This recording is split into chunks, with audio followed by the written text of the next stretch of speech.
Welcome, everybody. It's Photo Talk Friday, where we talk about, well, photos. Anyway, um, glad you're all here. We missed it last week, sorta. Sid, I don't know if you know about this, but um, I tried to do a call from um, Black Canyon City, which is north of Phoenix here, Mm-hmm. and let's just say the internet connection was less than desirable. Mm. Little So choppy. a little choppy, a lot of noise in the background. It was, not not a good thing. Not a good thing. We only had a few people show up though because Sid wasn't there, so nobody who wants to come if Sid isn't here. No point. Oh, I don't see any point in it. stop. Um, so tell me what you're up to, Sid. What's going on? Today was my breather day, so I had all that big magazine assignment thing, which I Yeah. handed off this morning at 9 a.m. And so today was my putter around the studio day, just to recoup and everything. And How many shots? 60, almost 70 gigs. And we had scheduled 14 locations, and 12 of them came through. Two of them just couldn't get a hold of until the night before, Thursday night at 7:30. One of them decided to call me, and they were like, "Okay, we're ready." And I'm like, "Sorry." And they were like, "Well, just show up tomorrow at 10 o'clock." And I'm just like, "Sorry, like that's my deadline is 9 a.m. So maybe next year." But it was good. It was good.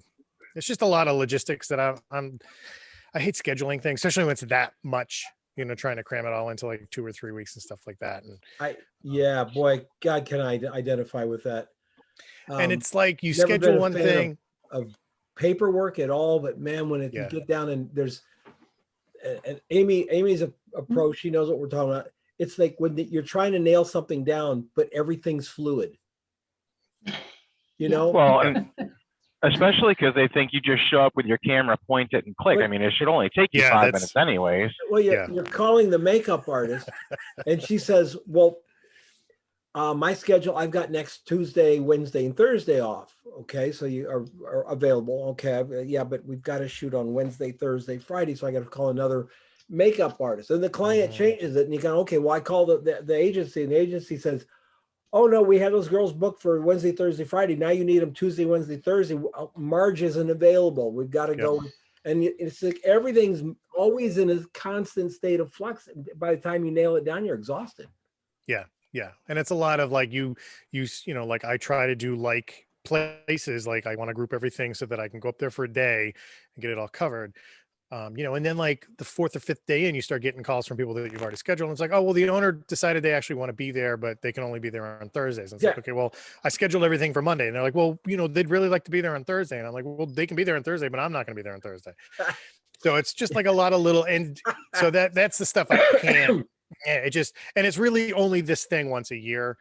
And I fight with the editor back and forth. I'm like, like if you can, like, here are the days I'm available, just block me in. Like, I don't have a problem going up and hanging out somewhere for a day. Just, schedule me every 2 hours or 2.5 hours. So I've got time to get to the next place. Did you But it's did you edit and give them specific shots, or did you give them the whole shebang? usually I give them a folder. Like I'll process stuff so that once the magazine comes out, I can then publish my own things and be like, oh, here's some examples of my, my favorites from the shoot and stuff. Sure. Mhm. They get back and forth. Sometimes I give them the raw because since it's going to be print, I never know what they're going for. They put out a weekly newspaper one, and then they put out this glossy magazine. And sometimes when I shoot for the newspaper, they're always like, okay, well, don't shoot anything with too much black because it goes right through the newsprint and blah, blah, blah, blah.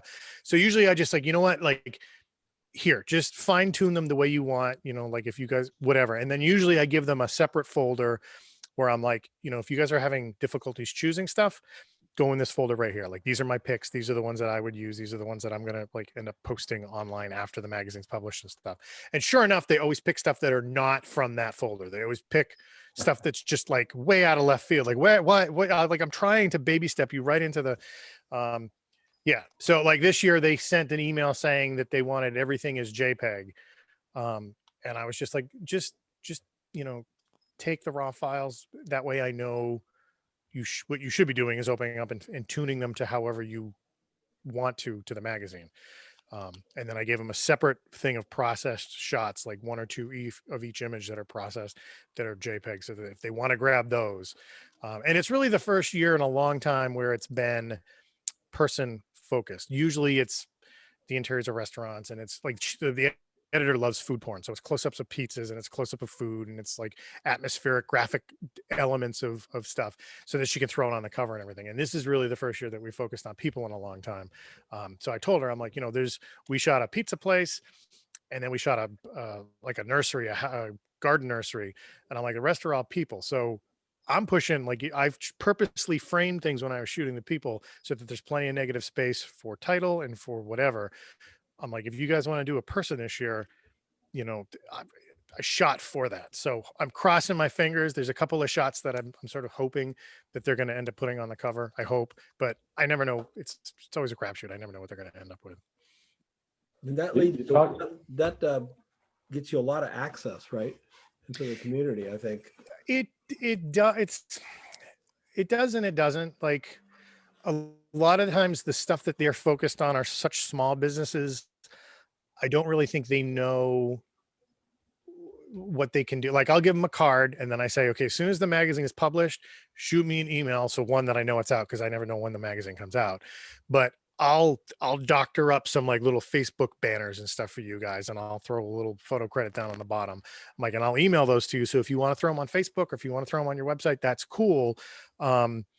But I think you try to educate them about what you can do with them, but I think they just don't know. They're just like, oh, the local newspaper wants to do a quick little thing on us and that kind of stuff. But it does help people, like, I've been doing this long enough where people start to recognize the name and they start to recognize the style of work. So that's pretty good. And then, like, in the past years, it was kind of nice because we would do a lot of food-based things. And so I could feed myself for about 3 weeks afterwards, because it was just nothing but like all kinds of crazy good food. Yeah. That's cool. You talk about all the chaos. My brother refers to that as nailing custard to a wall. Yeah.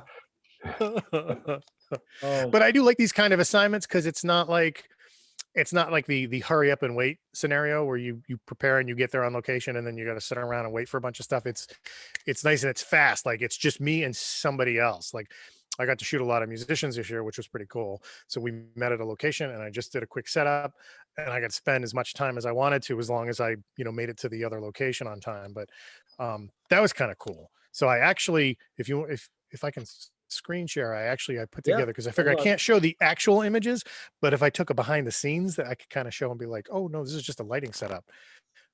Screen sharing so I could is show allowed. Off. And okay, here we go. Let me try this. I'm going to show this. I'm going to bring that up. Does everybody see that? My fancy branding I made. Look at that. Ooh. You know what we're going to have to do? We're going to have to like first week in June, everybody's got to come with a taco shot. Yeah. We'll review taco photographs first week of June. Yes. Yeah. So here are some of the examples. And it's basically the same. It's just kind of, it's like, oh my God, I can't even move the light out of the same position, Sid. Way to go. But just simple stuff. Just one light. I have my little tiny portable kit here that's just on a C-stand, and I've got my little Vagabond battery there, and it's hooked up to my Alien Bee. And it was nice. It was really nice to actually shoot people this year, as opposed to just, food and beer and beverage and all that kind of stuff. Yeah, very good. So yeah, so that was kind of. All right. all As that a stuff. photographer who loves this kind of work, okay? Mhm. When you got to this thing and you saw the bricks were shiny, how long did it take you to say, okay, I'm putting the reflection of the damn softbox behind it? You know what? I didn't even think about it. You didn't think about it, right? No, It was like, it's shiny, put the halo behind them. Bum. It's like, it's second nature. Yep. Yeah, it was off to the side a little bit, so I had a little more shadow on one side. But then I wanted something a little more high key, and so I just swung it around the front of him. And he was freezing. It was free. We were stuck in a alleyway, and he's like, if you zoom in on his skin, it's just all goosebumps. He was freezing. But it was good. And this is how I like this shot in the top left of the guy sitting under the sign. Yeah, I like that. I like all of them. I really do like the guy up on the left. Though. I love that. I love the sky. Yeah, it's nice and it's dark. And I'm gonna. And I never know what they're gonna use. I don't know. I don't know if they're going to turn around and say that these are kind of too moody for what they were going for. But I figured, she knows I'm a portrait photographer. She knows I especially gravitate towards musicians. So she should know that this is sort of like what she's going to get. Yeah. But it was good. It was crazy. Just logistically drive. I was just all over Southern New Hampshire and just trying to get everybody's schedules to match up and stuff. For those of you who don't know, the way that Sid shoots is this way. Then he just takes this stuff out in Photoshop. Takes him about an hour to do the shot. Spends about a week on each one. Takes me 6 weeks to remove a stupid C-stand. I told him once, I said, what if you just move closer? And Sid went, what? It's not registering. I'm like, what are you talking about? Why would I do that? Yeah. But I like to get pullbacks, just to show. Yeah. Everybody absolutely. loves to look at setup shots. So I'm just like, all right, I'm going to contribute to that too. These are really good. These are cool. These are cool. Yeah. Yeah. Hey, Sid, yeah. who are these pictures for? These were for a local arts magazine that every year it's like a reader voted submission thing. So it's like, the guy on the top left was voted best chef of like the Southern New Hampshire area. And then we have some like best voted musicians, and the guy standing on the stage, he owns one of the big music venues that are in town. And he was one of the first guys in the country that decided to take the music acts and put them on a stage outside so that it's like a drive-in. So cars drive in and they park, and then the musicians perform on this giant stage out front. And so he was getting sort of attention for that. And it was kind of nice this year because of what's been going on, that the magazine wanted to focus more on the musicians and the individuals that won this year, as opposed to the best restaurant and the best pizza and the best whatever. What magazine's involved? It's called The Hippo, which is like our local arts and culture magazine. Okay. And then every year they put out, over the last few years, it's turned into more of like, the cover now says something like 115 things to do in New Hampshire. It's like I think they've tried to expand it into more of like a tourist guide kind of thing. So you can pick it up and it breaks it down by city. And it's like, here's this guy and here's this place and here's that thing. So I think they tried to get it more out into rest stops and visitor centers and that kind of thing. Yeah. And I've been doing it for, when did I first start? 2005, 2006. So I've been doing it for a long time. Really? Yeah. Yeah. And it's kind of cool because you never know what's going to happen. It used to be when they first started doing it, it used to be more people. And then what happened was people started campaigning for it. And they were like, oh, it's coming out. Make sure you vote for me for best musician and get all your friends to vote for it. And the magazine caught wind of that. And they were like, that's not, yeah. So then they started focusing more on establishments and businesses and stuff like that. But because of COVID, I think this year she's been like, it'd be kind of nice to focus more on musicians and performers and actual small business owners, where we can try to give them a face to identify with other people. I think the hardware involved in the picture, like the light stand, the C-stand, and your lighting, I always think that stuff makes the image more interesting, actually. I'm a sucker for all the Annie Leibovitz shots where she's got all the stuff. And I love the whole I love that thing where they hang. I've done this like 3 times. Yes. I've done this. I hang my burlap thing on the stand, and once I did it in New York. It was a friend of mine's that I borrowed, and I put it down so you could see the Brooklyn Bridge behind it. Yes. And I stood him on that and photographed him, and I left the lights in. Yes. I've done it 3 times. I love that look. I mean, yeah. I love it. The whole production behind it. I just love like those production portrait kind of things. Will the magazine allow you to keep the C-stand and the softbox and stuff in? No. I included a few of these sort of more pullback shots. I know that the editor's going to see these and she's just going to think that they were like why did he put these in here? Like, these are throwaway shots. So she'll probably go with something a little more traditional and stuff. It would be nice, to have a magazine that would be kind of like, oh, let's show this thing. Because, you're just filling negative space in with a C-stand. You can still throw type over that and it would look fine. I don't think people are bothered by it personally. No, I don't. I mean, I have to remember, like I have people that come into my studio when we do open studio events, and I've got headshots where like the way I shoot is I crop the tops of their heads off. And I have people that come in and they're just like, well, that picture is nice, but why did you cut the top of their head off? Yeah. And I'm just like, well, that's just how I shoot. You know, it's not like they're going to walk in the room and they're not going to have the top of their head. Like they have the top of their head and they've got a brain. And so sometimes, yeah, people see that and they don't, they're like, well, what is that there? But I don't ever really show a pullback shot as a published shot. But people see the behind the scenes stuff that I've posted on blogs and stuff. And they're just kind of like, why are you posting pictures where there's all this clutter on there? And I'm like, oh no, it's got clutter. It's process. Who knows why magazine covers, who knows why magazine covers have the tops of the heads cut off? Who knows? Leave more room for print, for headline. Nope. Here's Vogue. Now, I would think if you were studying like portraiture and you knew what you were doing, you might want to consider Vogue to be somewhat of a good arbiter, right? Mhm. Cut off, cut off, cut off, cut off. We cut off there even. Down in here, cut off, It's a little. cut off, cut off, cut off, cut off. You know, we cut the top of the hair off. The reason is, unless you're showing the chest of the female here, unless you're doing legs and chest, you don't want the eyes to go out of the frame. Our eyes will go up out of the frame. So you crop the top of the head like here. This is a headshot. Even Iman's headscarf is cut off at the top. We cut it off here because it drives you back to the eyes. Okay. And in every situation here, with maybe one or two exceptions, with every situation is they are looking at the camera because we humans will connect with anything looking at us. Yep. And so that's why. That's honestly why the tops of heads are cut off in headshots. We don't want the viewer to escape that. Now, if you move down and you get more upper body, you know, or full body, you can do anything you want. But if it's just a head, it feels like the head is. It's like Not- a dead stop for your eyes. Like you Yes. want to trace their whole head and Yeah. your head goes, your eye line goes out of that frame. Yeah. You never want them to leave the face.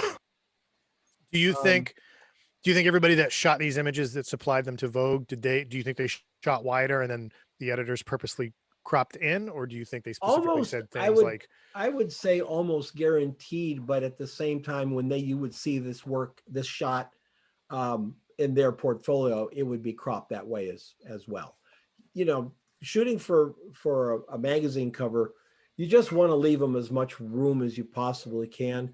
I shot all my covers that I was allowed to on 120. So I could get back a little bit, but I shot beauty shots and I would crop into the hair. I wouldn't go this is almost forehead here, right? Yep. I'm sorry, am I showing the page? Yes. This one here, that's almost forehead. I don't know if I'd shoot that tight. I would if it was a model composite shot, if it was something for me or if it's for my book, I would, but not for a client. I'd back it up. Just give them a little more. And by the way, if we go Vogue covers, let's say 1990s.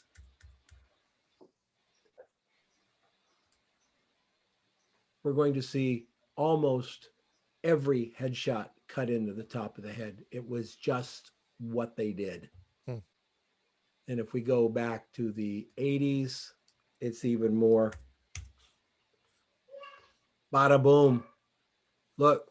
oh, look at how tight. Wow. Yep. That's like a tight. whole style in and of itself. Like Yep. that whole. And I looked 80s at that. Vogue I look. look at that and I realized I'm still shooting like that. It was the fucking 80s. Jeez, Don. That's okay. Everything in the 80s is back again, right? No, that's the 70s. Gas lines were in the 70s, Sid. Sorry. All right.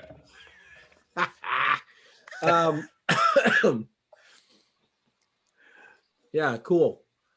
But that's why. And people will come in, they'll notice it. And I would suggest to everybody to try it. Definitely try it. Shoot a portrait, include an inch over the head, shoot it with, coming into the hair an inch and set them side by side. I guarantee you're going to like the one you cut better. Oh, except for this, there's an exception. Actors' headshots. Actors' headshot. Actors and actresses. You can't cut off the top of their head. I learned that the hard way. Of course, that was, a lifetime ago, because I'm still going. I know the names of all these models. 2 covers ago, I had no idea, other than Iman, Michelle Right. Obama. Those were the only ones I recognized. Everybody else was, It's like rock bands. You can't, you just don't keep track anymore. Yeah. Yeah. I was over 50 when most of those girls on the previous page were born. So, yeah. Yeah, Okay, Grandpa. these were my girls, 70s, 80s, and 90s. Christy Brinkley and all those great names. Christy Brinkley's still doing okay for herself in appearance-wise. Yes. I don't know how much it cost her. I've seen Christy Brinkley in person. Okay. I rode up an elevator with Christy Brinkley next to me. She's much prettier even than the photographs. She's one of those people that you look and you go, you know the bearded lady at the circus?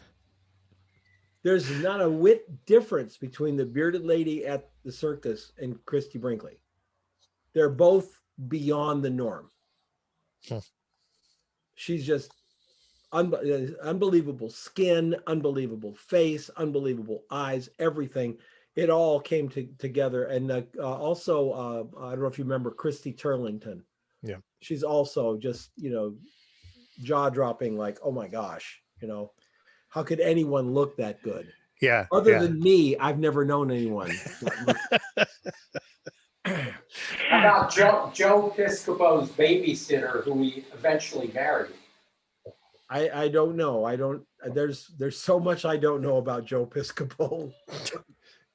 I don't have a clue. I know the name. Was he a comedian? Saturday Night Live. What's that? Saturday Night Live. Oh, okay. Never watched it. And you never heard of Joe Piscopo? I think I've heard the name, yeah, but I don't know. I couldn't remember what he did. I watched Saturday Night Live when I guess when Chevy Chase was on. I think it was pretty much the last time I watched Saturday Night Live. And Belushi? Yeah, John Belushi, yep.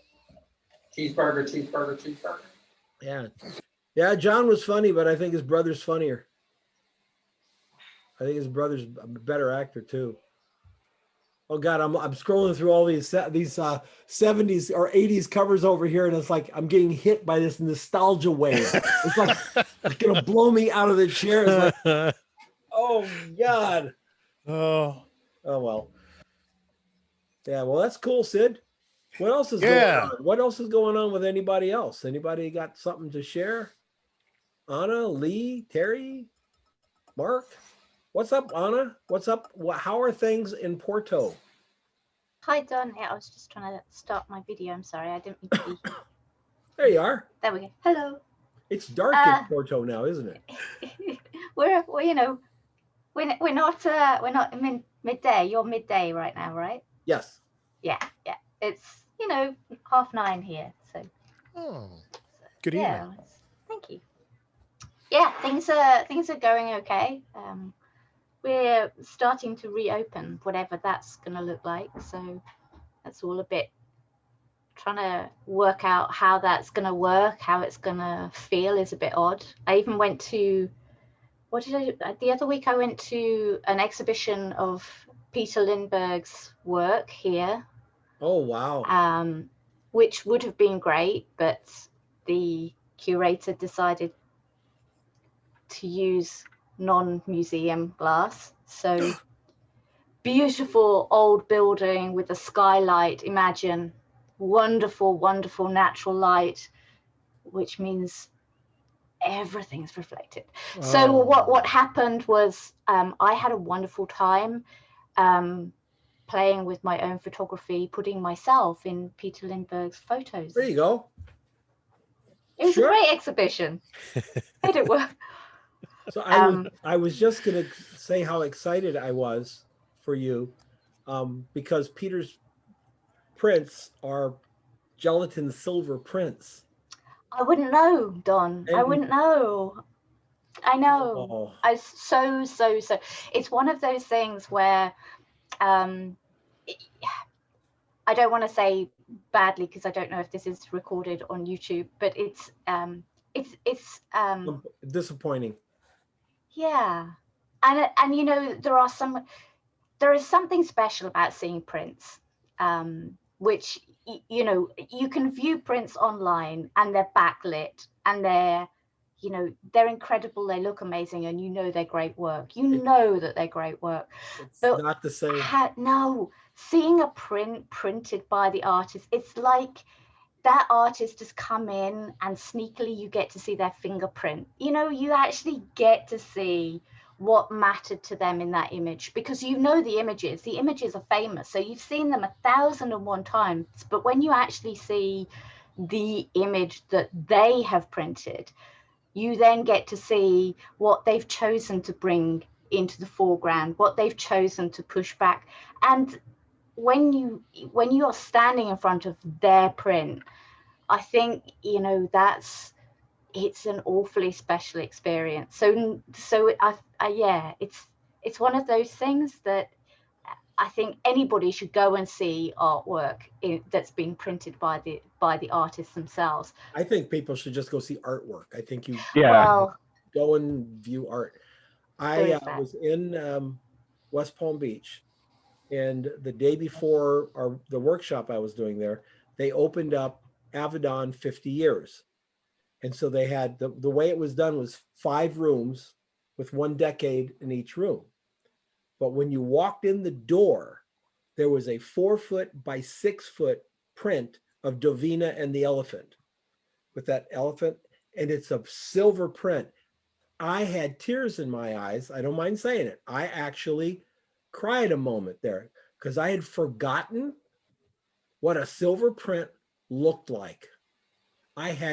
We see everything on a screen now. And that was like, and I walked through that place with my jaw down to here. I was like, I mean, this is Richard Avedon's prints. These were probably not printed by him, but printed by his studio, you know. Right. I I just, think there's also something to be said, in COVID times we've forgotten, like 2 years is a long time to have not had access to artwork. And we've kind of forgotten that sense of, the physicality of standing in front of something that is your size or bigger. It's like this proportion thing. There was one exhibition I went to, and I think I think the artist's name is Luis Barbosa, and he did a prison exhibition, and he was allowed access inside the prisons, where he then printed his exhibition, and you walked in the corridor, and on one side of the corridor that you walked through for the exhibition was one of his prints, and on the opposite side, exact opposite side, was the other side of his photograph, from floor to ceiling, like 3-4 meters high, and you literally turn from the actual life-size prison space inside a cell, and you turned around and saw the other side of the wall in this photo, and there was a real gut punch of realizing that's the actual size and I'm inside it. That it's like it really gives you a visceral response. And there is something so special when a curation has been done so specially like that, because it adds something really, really special when you're standing in something that is so much bigger than you. Don's furiously looking something up here. What are you looking up, Don? I'm going to share something with you. I'm listening. Oh. I'm listening. I'm just. No, I'm curious as to, I could see your brain working, so I knew that you were thinking about something. I was thinking about, I was listening to you, but I brought this up a minute ago because I was thinking about that exhibition in West Palm Beach. There was another photographer being featured there. His name is Paul Fusco. Has anyone heard of Paul Fusco? No. Paul Fusco was a staff photographer for Look magazine. And after Bobby Kennedy was assassinated, and I believe it was LA, he was assassinated. They flew his body back to New York. Or was he assassinated in New York? No, it was LA. It was LA. They had a funeral train from New York to Arlington Cemetery, which is about, I don't know, 100 miles maybe. There were so many people standing along the track that they had to go 25 miles an hour on that train. Instead of being a 2-hour trip, it was all day. Yeah. Fusco's with Look magazine, and he's got a whole bag full of ISO 25 Kodachrome from a moving train, right? I'm going to show you a few of the pictures. Does it matter if they're sharp? Because that's what I heard when I walked in with 2 photographers standing there going, I don't know what everybody's talking about with these pictures. They're not sharp. And it's like, if these pictures don't, I mean, it has nothing to do with Bobby Kennedy. There's nothing to do with Kennedy. It has to do with the American people that stood there. It was 100 degrees with humidity, and they stood there all day to get a picture or to get a view of that train. Just imagine. I do love listening to people's commentary when you walk around exhibitions and museums, though, because some commentary from people are just awesome. If you just had a recorder just listening, it would be a comedy channel on itself, though, sometimes. My old studio, my wife used to do albumin prints, and she would do 4x5 pinhole shots, and then she would print them as an albumin print. And I just remember the amount of people that would come in for like our open studios events, and they would look at it and they would be like, oh, I could do that digital. Like I could shoot that digitally. And then they also would be, because there were long exposures, they would be like, well, that's not very sharp for, like a contact print. So long, Bobby. No, this is the prints were, if you guys know what a dye transfer print is, that was the, back in the day, that was the best way to get a color print. It was actually screen rolled in CMYK. They would create 4 negatives and then put the ink down, transferring the ink from the screens to the prints. Probably even a little bit better than Cibachrome, although Cibachrome replaced it because it was so damned expensive. So yeah, it's like, it's not sharp. Paul's shooting with a 50 millimeter lens at f4. It's 1958 or 68. They ain't got no 1.4 glass, right. and 200 speed film. He's got Kodachrome 25. It's so touching. I mean, there's a one of them on here was a little boy standing up on a fence post that he caught, and it's just America, Yeah. Did he have people along the entire distance? Yeah, the entire distance. Robert came here and did his version of America. We're all slobs and we don't give a shit about things. But Paul Fusco said, well, we may be slobs, but we do care about things. It was just amazing. That shot you just scroll by on the right-hand side where they're all standing, that great northern shot where they're standing on the top of the train. It's good stuff. That's an approximate 200-mile trip, not 100. Is it 200? Yeah. Yeah, from New York down to DC. They went so slow. It took them. I can't remember. We could probably look it up quickly, but I can't remember. But over here, this one, yeah, isn't this great? Oh, is that the one I clicked on? Oh, go down a little bit here. But if you want to talk about, wow, the people, the lines. I had no idea this happened. Thank you for showing this. This is incredible. Yeah, if you ever want to talk about a photographer like hitting a home run, this made Paul Fusco. Right place, right time. What he expected it to be was a somber, he's going to photograph the people loading the casket, and he's going to sit in the car, have a drink until they get to the other end. Which, by the way, the other photographers did. Yep. Paul wasn't the only guy on this trip. No. Paul was the only guy doing this. I wonder how many photographers said, "Oh shit, I got 25. I'm getting exposures of a 30th of a second. There's no way I can do this." Oh, not only is he shooting that, he's shooting through the glass of the window. That's cutting another stop. Oh, yeah, just amazing part of Americana that thankfully is not lost because of Paul Fusco. It has Look at that impact. Oh dude God, just standing on the hood of his car. That's awesome.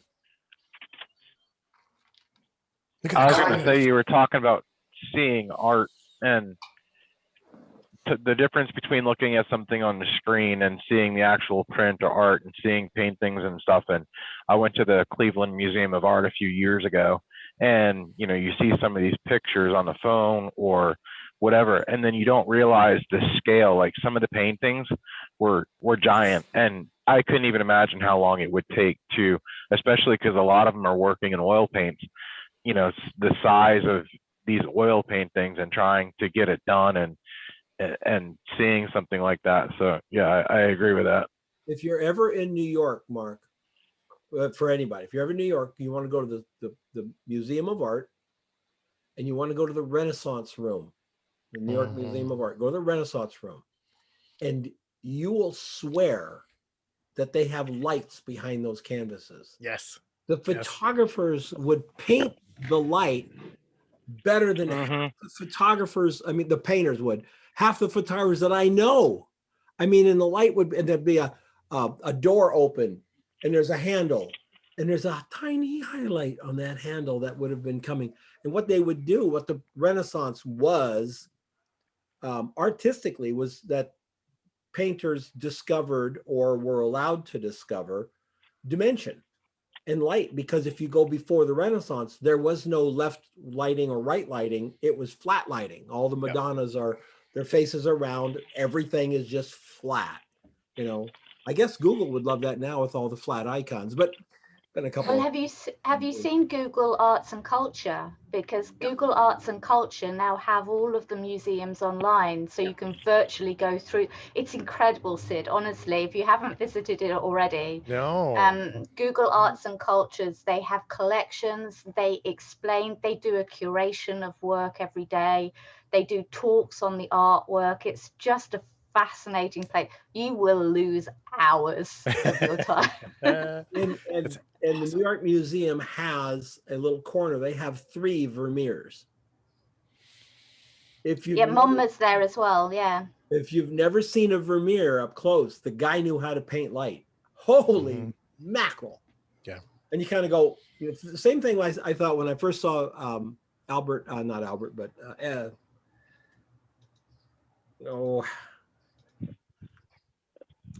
Weston, Ansel Adams. First time I saw Ansel Adams print in person. Yeah. In person. First time. Yep. I thought, oh well, yeah, he's not using the same paper and Deckdahl I'm using. Obviously, no, he was pretty much using the same paper and Deckdahl that we all were using. He just knew how to do it, and I could print pretty darn well. I never got to that level. If you ever see a print, a gel print, silver gelatin print of Pepper 39, it looks like it's chrome. It's a contact sheet made in a shack.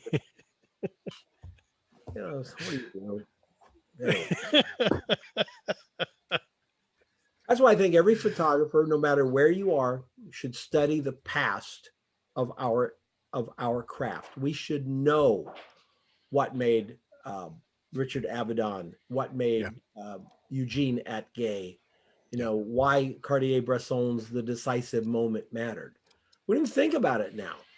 Yep. He changed photography. One guy changed the whole approach of photography. Yeah, if anybody has ever not had schooling and is really into photography, find like a photo history class at a community college. It's so worth it. It's so worth just learning about everything, just how it started. And it's Anna, didn't we link Well, to a free photo history class in Project 52 yes, or so something? exactly. I was just about to say, so Monmouth do Seeing Through Photography, which is an incredible free course. And it's The it's MoMA? Monmouth Museum of Modern Art, Yeah. and they have an online platform. It's free, and if you then want the certificate, you can pay for the certificate afterwards, but it's not really a pushy sell. The content in that course is phenomenal, just streams of history. But actually, I'm currently doing another free one with, I think it's with Harvard. Yes, Harvard have an online edX course. And it's funny because it's not photography, but it's related to history. It's called Tangible Things: Discovering History Through Artworks, Artifacts, Science Specimens, and Curation.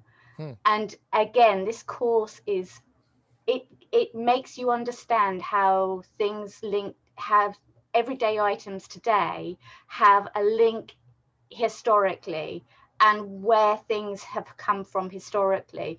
And I think that links to us in photography, because it's so easy to think that we are the first to create things, and that what we are taking photos of, or the symbology that we're taking photos of, doesn't really have any significance, or that we're creating in a bubble.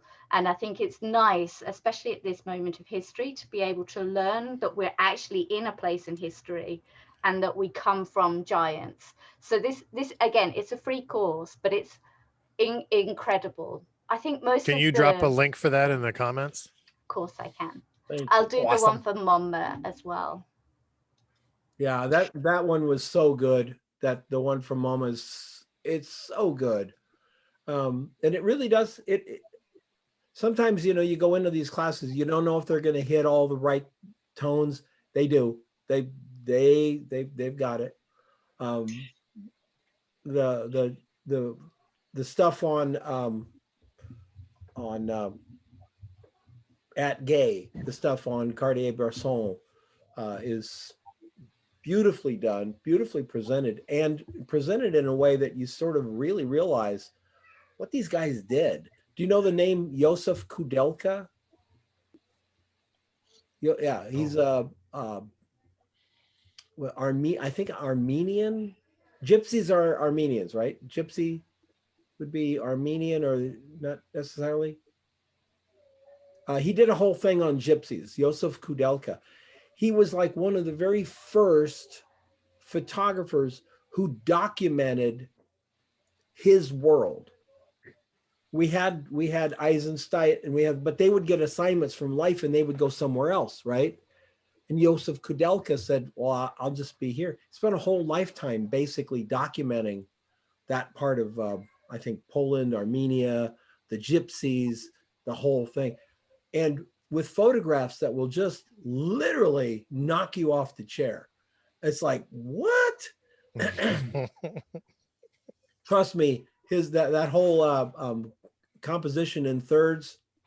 Yeah, no, you want to compose like Josef Delka, because the picture grabs you, it just grabs you, and you can't leave it. It's just incredible. He said, you took the history class from Gary Sampson, right? Yes. Yeah, Yes. which was pretty amazing. It's incredible. And to have, like an instructor that spends, he's devoted his life not only to photography, but alternative methods of the past, just to get your hands into that. Like we not only did this college I went to at the time, they had a history of photography course that was really extensive, but then the chair, he did albumin printing, and he did wet plate photography and stuff. And so we created a class where it was 12 weeks of, this week we're going to do calotype printing, this week we're going to do salt printing, this week we're actually going to do some platinum palladium printing. Like we got our hands in that stuff just to sort of learn, like, nowadays we're just clicking a button on a thing and sticking a memory card in a computer. And back then it was just, I mean, people were dying from chemicals and, just getting stains on their hands that they could never get rid of. And it was just incredible. It was incredible. It was wizards. It was wizardry. It was people mixing chemicals and doing like wizardry things. And really not having any idea what they were doing. And just No, trying it out. and just like the absolute like dedication, like the dudes that would load up carts full of glass and then they would take a four-wheeled, like no suspension cart out in the middle of nowhere, like during the Civil War to photograph things, like crazy people, like totally beyond crazy. And they were just like, no, shit, no, I'm doing this because I need to show people this stuff. Insane, absolutely insane. And nowadays it's like, people are like, oh, it doesn't have 2 memory card slots. I don't want it's like, you have no clue. You have no clue. The photographer Edward Sheriff Curtis was the first one to go through America, the West. He photographed Indians and everything, and he went down the Grand Canyon, in a boat, right? And he'd shoot, and at the end of the day, he'd process his pictures, and if he didn't like him, he'd take them down to the river and scrape them off with a razor blade. It's like, I've many read incredible photographs were scraped off, and I have read stories about how people have created greenhouses with discarded plates, glass plates that nobody wanted, and so they would just make them, and the images were still on these pieces of glass, and they'd make these greenhouses, and the sun would just bake the images off, gone forever, just lost to time. Just it kills. It's like, oh my god, like if I had all kinds of extra spending money, like every time I go to a yard sale or a flea market, I find boxes of like old tintypes and old wet glass negatives and stuff. It's just like, you need, like, this is history. We drove cross country one time, my wife and I. We were in the middle of nowhere. We were stopping. We were doing our laundry. We went out to wait for the laundry. I walked around the corner and there was an alleyway and there was 2 garbage bins filled with negatives, filled with like 4x5, 120, just filled with negatives. And so I'm like, crazy tourist guy poking through the trash, and somebody came out and saw what I was doing, and we got into a conversation, and they were like, so this studio used to be here, and the guy died and nobody knew what to do with anything, and so they just started throwing all these negatives away. And it was just like, how, like I can't even concept, like I can't grasp it. I don't understand that concept of like, why would you do that? Like, give them to this historical society or send them to somebody that will preserve these things. Ruth Mayer, right? If Ruth Mayer had died 3 years ago and left a D800 with a card on it, and those same pictures were on the card, she walked around New York. She was a nanny, right? She walked around New York. She took pictures with her TLR. The fact that she took some pretty darn cool images. I'm not as enamored, I think, as the art world is by the photographs, but there are some darn cool ones in there for sure. The fact that, she's photographing Fifth Avenue and there's like, the buildings are only 2 stories tall. It's like, what? just incredible stuff. It really does. It makes a difference. I'd love to have, I collect old photographs from like, what do you call it? Junk stores, secondhand stores and stuff. I find them, shops. but they've caught on to the value of them, so they're getting pricier and pricier. Yeah, it's crazy. We had just up until about 10 years ago, we had a mom and pop camera shop that was right on our main street. They had been there for almost 80 years. It was 3 generations, and I actually worked there part-time for a couple of days a week. His entire life, he photographed everything in our city. Like he photographed fires and just everything. He just photographed he had 80 years of watching this city just grow in front of his camera. And I remember he was real crotchety and he used to get really angry. And I remember him saying that, like, when I die, I want my wife to go in the garage and take all my negatives and burn them because I don't want to give them to the historical society. And I'm just like, what are you talking? Like, you can't say that. Like, obviously you're crazy because you can't say that. And so, we would pull her aside and be like, you can't, like, don't like, give them to me. Like, I'll find a place to put them and then I'll give them to the historical society. You can't, like, you can't. That's an entire history of a town. It's crazy. Oh, that's sorry. Yeah. You don't want to be with me when I go to yard sales and stuff because I'm just like, what are you doing? Like, don't get rid of this. Like, what are you doing? Who was it that burned their files at the end of their life? Who was it? I don't know. I'm drawing a blank, but I believe it was a landscape shooter. And towards the end of his life, he got kind of crotchety or something and burned his entire Ugh. everything he'd ever shot. I'm a couple of years ago, I don't know, before I met you, Sid, I threw out everything I did in the 60s and 70s and the 80s, with the Yeah. exception of a few things. I just couldn't store it anymore. Yeah. There are photographs of models in Phoenix. They have no historical value. Yeah. They have no value to me in that, I've told this story before, and from 1970 to 1985, I don't think I took a picture for me. Mhm. I was doing 6 days a week, 7 days a week in the studio. We were shooting towels, and we were so, and you go and you pick up that thing and you go, well, that was 1976, and it's full of crap. 8x10 shots of towels stacked up for Diamond Store, right? Yeah. Yeah. And I just tossed it. They had no value. I could never see my kids or my grandkids or anybody, sitting down and like, oh, look at this shot my dad did of Yeah. Grandpa shot towels. Look at these towels. It's Yeah. like, no. So, and that's Yeah. when I started shooting for myself again. That was scary. Kind of interesting. Now we'll probably, if someone were to, I haven't shot that much, but if something were to happen to me, my wife or my nephews or whatever, be stuck with 50,000-60,000 digital images. They're gonna, they say, I need the terabyte drive. I don't need the stupid images, Yeah. You're right, David. And to that point, a lot of what would you call them? Curators, art curators are very worried about that. Because a lot of times artists' work do live on beyond them. And sometimes artists are discovered later in life and stuff. If all you have, is 5 drives in a Drobo over there, I have no doubts if I passed away, if, by the way, not when, if, well, me and God have a little thing going. Anyway, if that happened, and we're glad. And there's no doubt that, my hard drives full of images would have kitty videos on them in a couple of years. I mean, it's just, or be in the wastebasket. Yeah. My kids, your kids are not going to sit at a computer and pull up pictures. Go, oh, remember when Dad did this? Not going to have it. Yeah. That's why I print vociferously. I print and print and print to have pictures.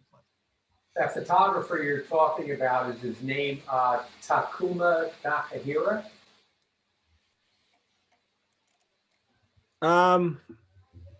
According to this story, he did exactly what you described. It may be. He was a photojournalist, landscape photojournalist. What, a documentarian, right? He's Japanese. I don't see other descriptions of him. Yeah, no, I that could be, absolutely could be. I honestly, I'm drawing a total blank on his face. Oh, Weston also did that in 1993. Edward? Is that his first name? Well, there's 3. There's Edward, Brett, and I think it was Brett Weston. Oh, Brett Weston. Ah, that's who I'm thinking of. Brett Weston. Okay. Yeah. Burned all his neck. What a tragedy. Tragedy. Brett Weston is the guy who told me I was dumb as a fuck. Yeah, it says he put everything into his brightly burning fireplace. Yep. Oh. I did a workshop with Brett Weston, and we were in Carmel, and I'm standing there with my 8x10 camera on the shore where Edward Weston had done his famous shots, and I'm like feeling pretty good, I'm like, well, this is cool.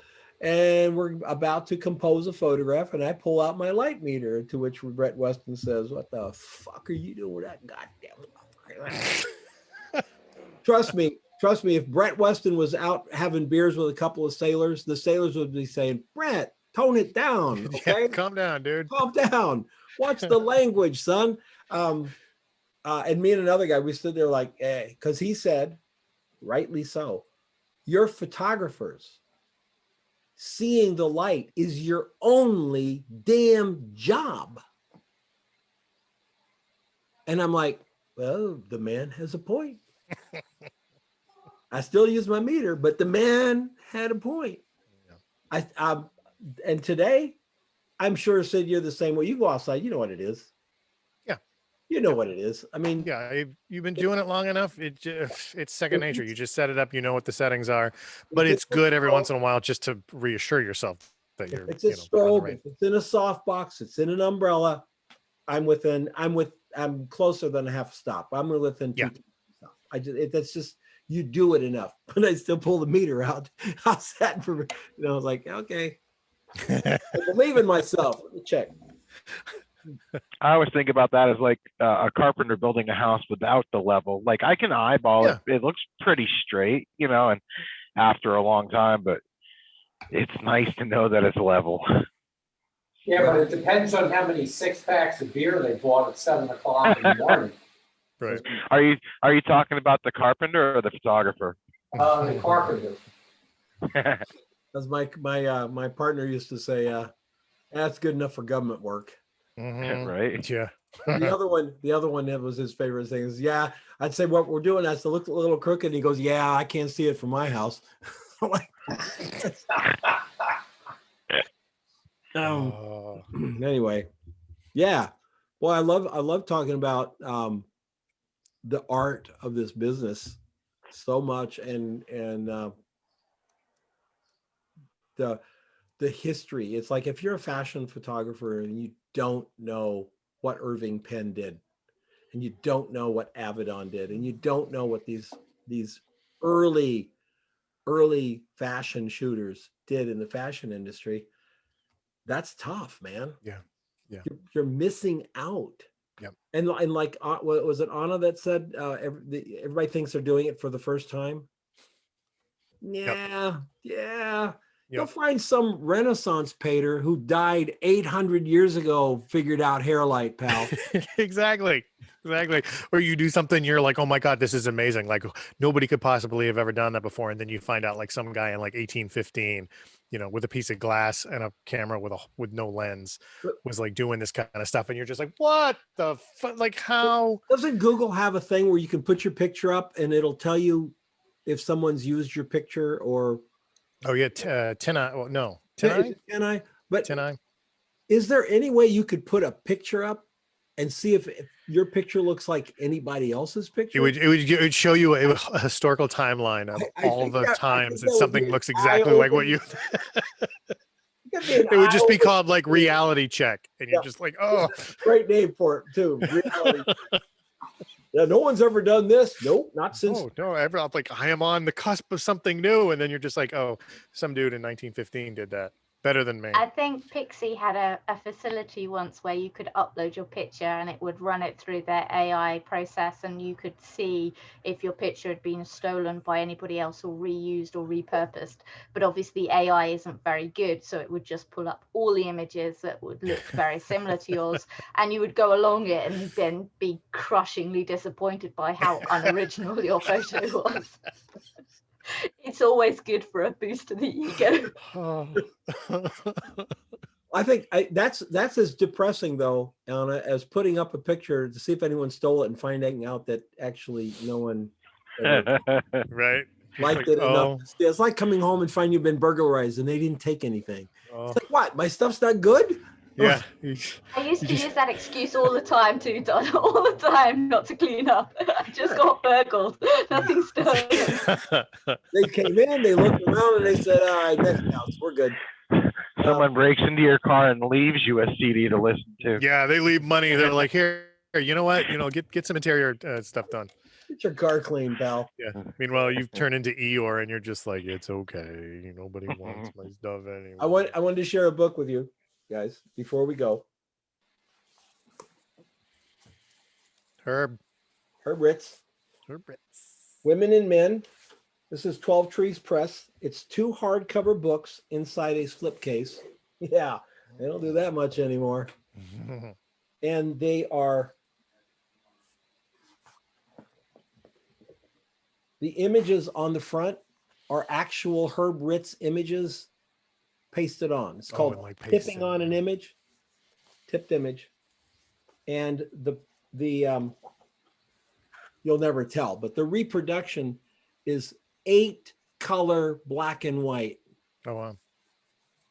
8 different grays Mm. printed on this paper, which is glorious paper, absolutely glorious. It's a nice matte, toothy, matte paper.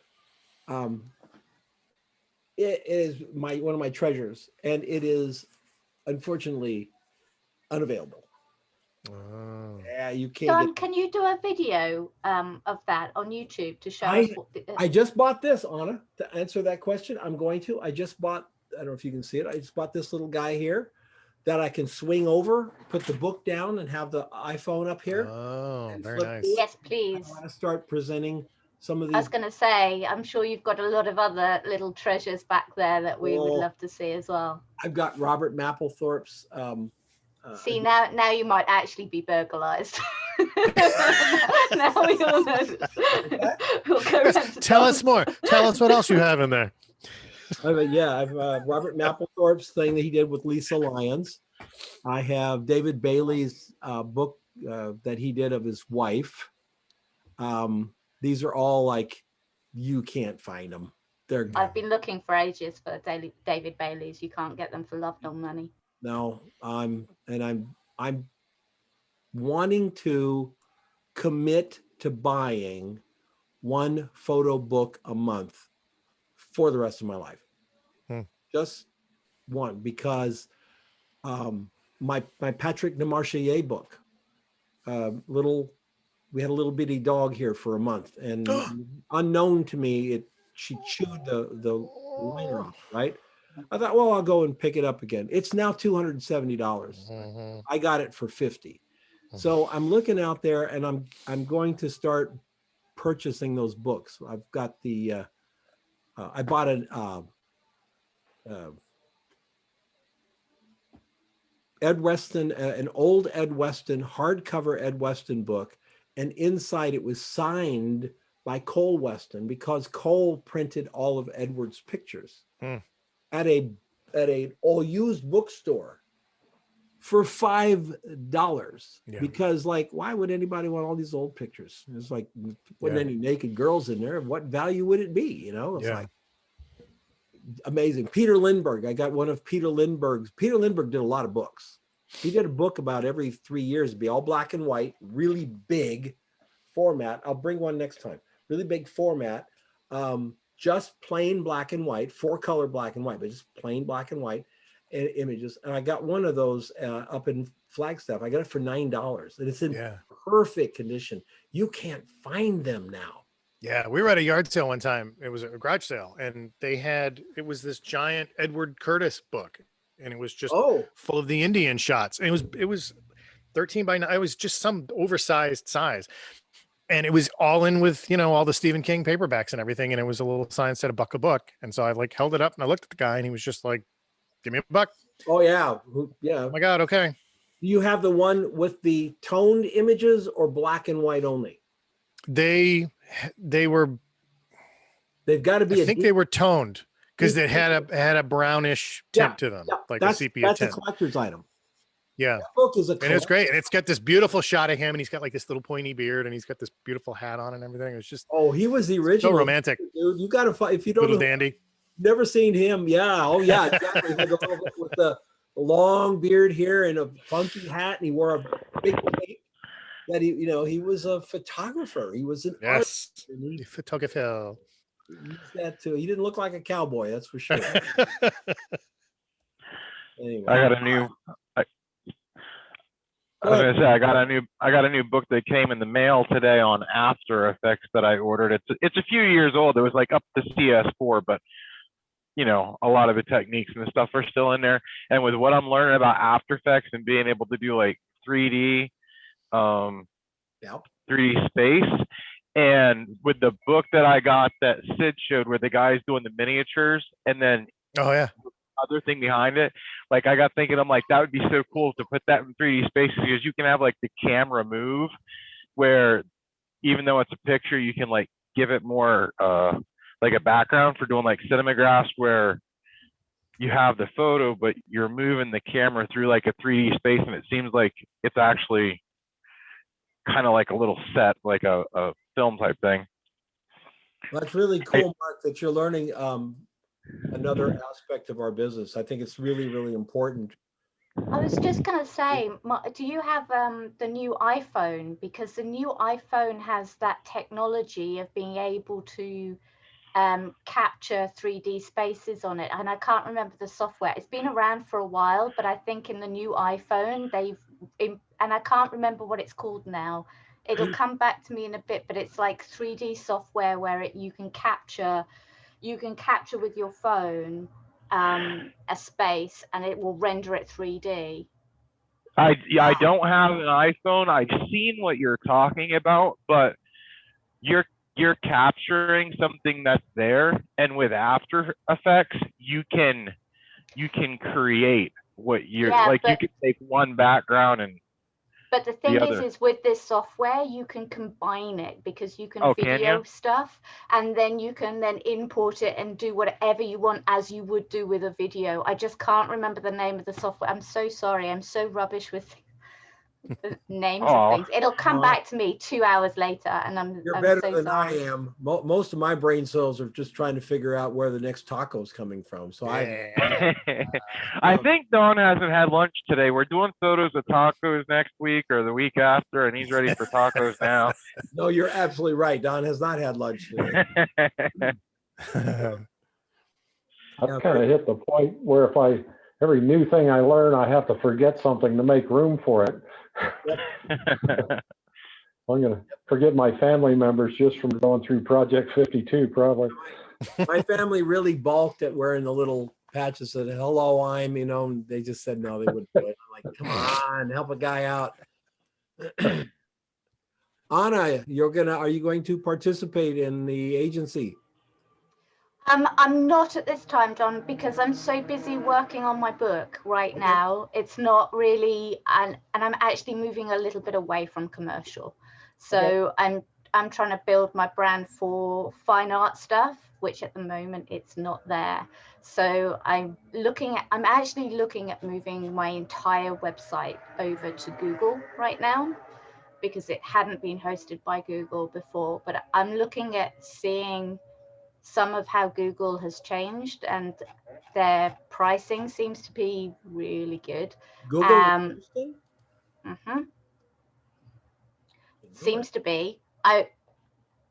I'm like, I wouldn't want to be quoted on that because I need to look into it more to be certain, but I think that's what we're going to be doing. And I certainly want to do a full revamp of what we're doing on our website. But I've literally been up to my eyes with the book. So trying to get the book in some sort of shape before September, because my editor really wants to see a new version of it by then. And they've given me a nice deadline. I have some pretty pictures if you want to see pictures. Can you bring them next time? Yeah. Please.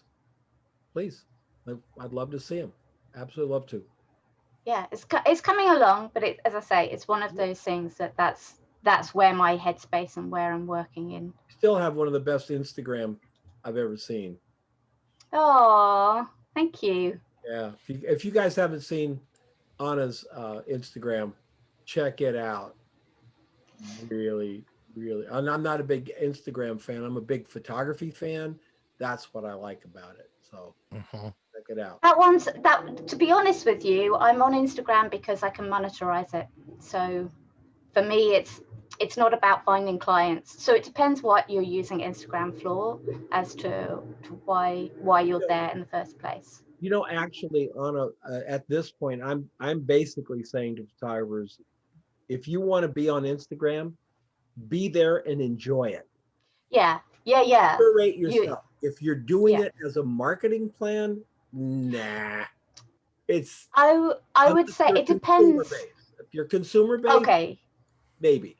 But if you're commercial, no, it's not. It's certainly, but then again, you know, I would argue slightly that it may link into your work if you're using stories and you're pitching to brands to put commercials into your stories on Instagram. Yes. But it only works if you have a big part, and it's not a big, you don't need to be like 10,000 followers and above. You can be Oh, a not at all. nano influencer.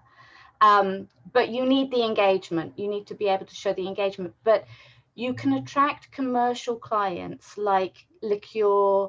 Who was it? The other day got a really big, one of my influencer friends, they got a really big client, and I can't remember the name of the brand of the whiskey, but they did, and they're photographers first, but they have a story where they did an advert of this whiskey, and it was a full advert with video and photos, and then the photos were also then used on website later on. So they linked it all together, and that story, there was like 15-second video, one photo, and then a photo later on, and that in itself was like 2,000 plus for them. But they tagged the liquor company. They have to. Yes, you have. So that's what I'm saying. Oh yeah. Use it strategically, but if you're just posting to get followers, it's Yeah, yeah. you If have you're to use the abilities that it gives you to tag. If you do anything that you do, and you think you should tag somebody, tag them. That's. But no, because the thing is that I would kind of argue against just tagging like that, because the brands get inundated with tags. But if you know a contact and you can speak to them personally, it's better than just tagging the brand in your photo in stories. It is, but because they get annoyed. Yeah, but first you got to know them, and that's. Yeah, but you've already got in the course that you talk about in your mentorship, you say to people to reach out in LinkedIn, find their email, talk to them. It's the same process that you go through with art directors and photo editors, and it's the same with the brands. But if you tag the brands cold, it can sometimes really turn them off if you want to make an advert with them on Instagram. Certainly that's what we are learning from the process of pitching to brands in an Instagram space. It may be different in another space, but certainly in the Instagram space, that's what we're finding. But if you want commercial work from them afterwards, it may be a different kettle of fish. Well, but see, the thing I would say is you're talking about using Instagram, and what I'm referring to is a passive Instagram. Oh, right. Okay. You're just posting pictures and hoping someone's going to come and find them. That's just. Oh no, but that's never worked. No, it worked 10 years ago, but it doesn't work now. There's too many people there doing too many things. The noise level is high. Yeah. Instagram's own people said, if you want to post, if you're going to do posts, just post, not stories, but posts. What's the new one? Reels? Oh no, they've got a new one. It's not just Reels anymore. Okay. You can add guides in, and if guides are really useful. Okay, if you were just posting images for you to move the algorithm enough that it would change. Oh no. You'd have to post 8 to 15 times a day. Yeah. Now, if you're J.C. Penney's or you're, the Waldorf Hotel or something, you've got a staff of people. And they're making memes and they're just doing all that stuff. There's no way you're going to cut through the noise. Then they said, then it got to where if you posted a story and if you did a post and a story together on the same day, the story would up your post. But if you posted a post without a story, it would just fall into the regular Instagram algorithm. So they were trying to get everybody to use stories. Now they're trying to, the last time I was with my guy, he said, now they're trying to make people do reels. They help you with reels, but they ding you if you're just doing posts. The thing though is, if you're just there for views on popularity on Instagram, you're not going to get a job anyway. Yeah, all. you're not going to do it. But if you are there to be able then to use your engagements and your followers to pitch to brands, to then perhaps use your space to get an advert. So you're photographing or you're videoing for your commercial client to then put onto your platform like an influencer would. You can pitch that. And the only way to get those pitches is to be able to show your engagement level. So then it is, if you're on Instagram and you hate it, don't bother, because it means you're not on Instagram talking to everybody. But if you're on Instagram and you're talking to everybody, then your engagement rate will be quite high. And then brands will talk to you and you can pitch your commercial work to them and get adverts and make adverts for them to live on your Instagram, but also for the client to then use. So there's a way of, I think there is a way of using it, but not in the way of passive, as you said. If you're passively putting stuff out there, utterly forget it. You're wasting your time. If you're looking for something, the reason that I want like for the photographers in the agency, the reason I want them to have a good Instagram curated page is so that when someone hears their name or someone does them, they you go need to it. Instagram. You better have a sharp looking Instagram. That you need, but you're but using the thing is that if portfolio lead in type thing. But they don't necessarily need Instagram. If you've got an agency page only, then the artists themselves can choose which social platform they're on. Is that right? No? I'm sorry, say it again. If as an agency, if an artist, because sometimes, and I don't mean to speak out of turn here, but some of us, and I include myself in this, like if you go through some of our old posts, I've had to learn how to curate for Instagram. I've not always been very good at it, especially when you have to learn how to put certain colors together, or you shoot something one day and you want to post it immediately, but then you look at the feed and actually it won't look good in the feed today. But as artists, sometimes we don't always know that, so we're very keen to show the work very quickly. But if you're doing that as an artist or as a commercial photographer, and you're not curating your own feed very well, it's better not to have that and just to have your incredibly curated website.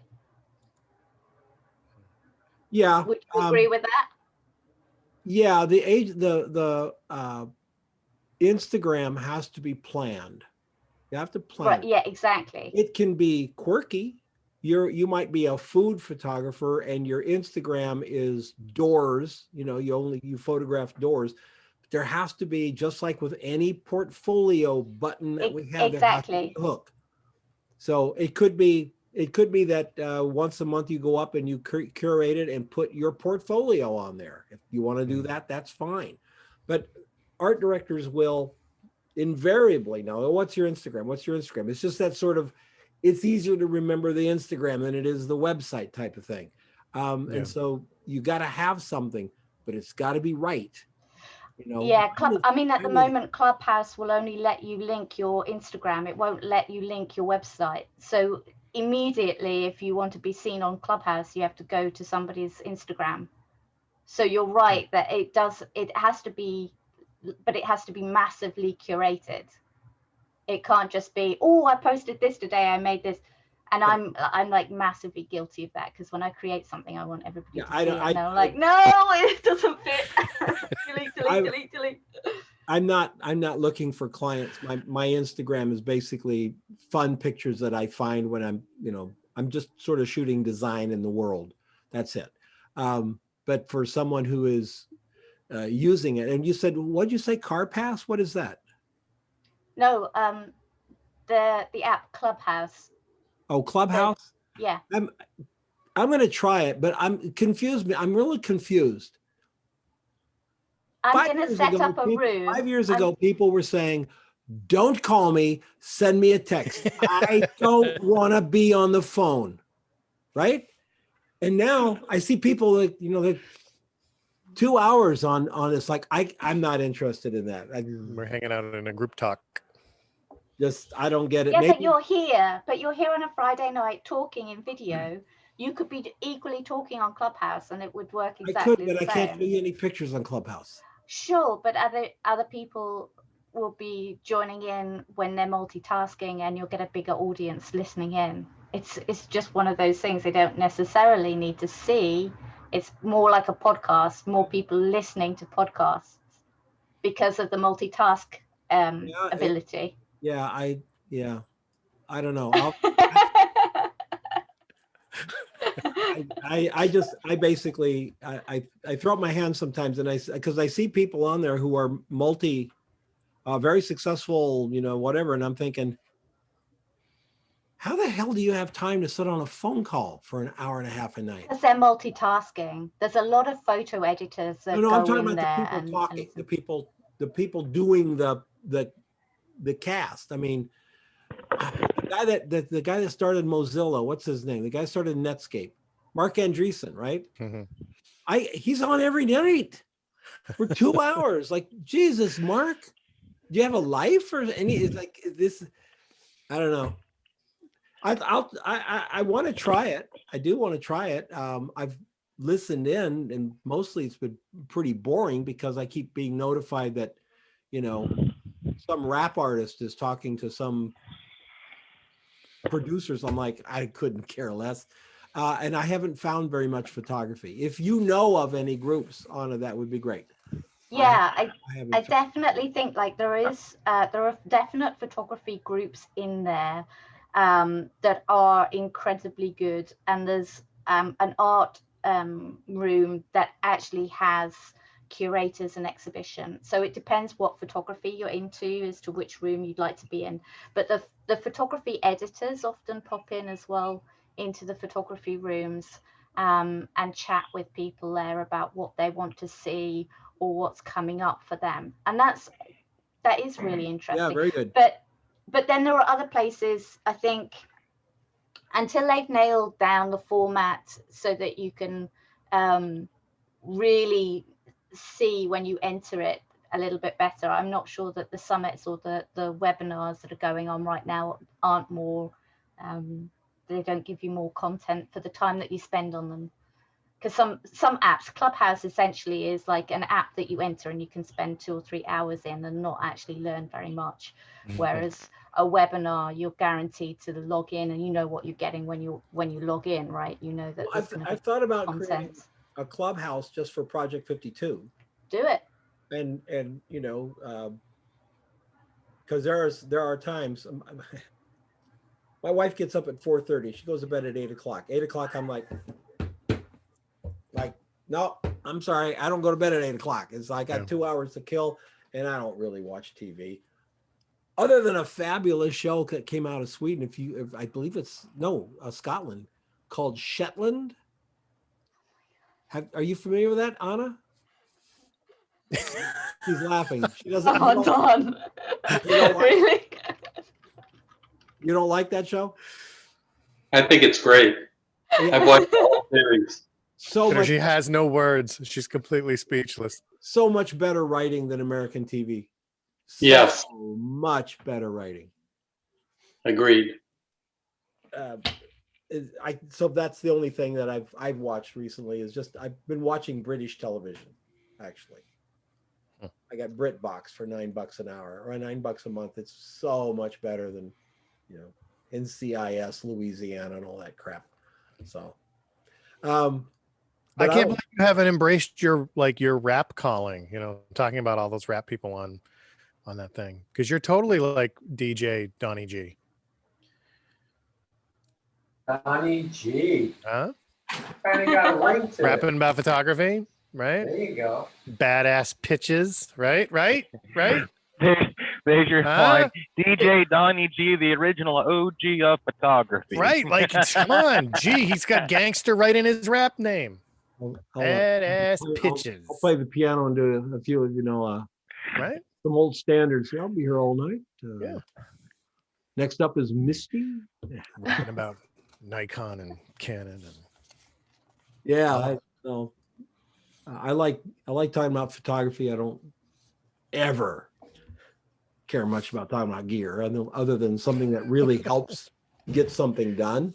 You Yeah. know, I won't sit around and talk about lights, but I'll talk about how cool the 8200 is. How that particular light just has brought a lot of value to what we do. So, all right. Hey, folks, everybody have a good one. Thank you so much. Awesome. Anna, I look forward to seeing your work next week. Yes. Oh, Please. yeah, I'll see if I can join in the thing. Okay, yeah, I'll put it in the calendar. All right. And I'm going to try out Clubhouse and see what it's like. Well, now I'm following you, so you have to. All right. Everybody have a good one. Talk to you later. Pressure. Hey, Have a good week, Don. everybody. Don. Yes. Don. Are you gonna send me a link? Yeah. Okay. Are you gonna text it or email it? I probably was going to email it. Okay, sounds good. All right. Bye, I guys. check it out. Bye. Bye.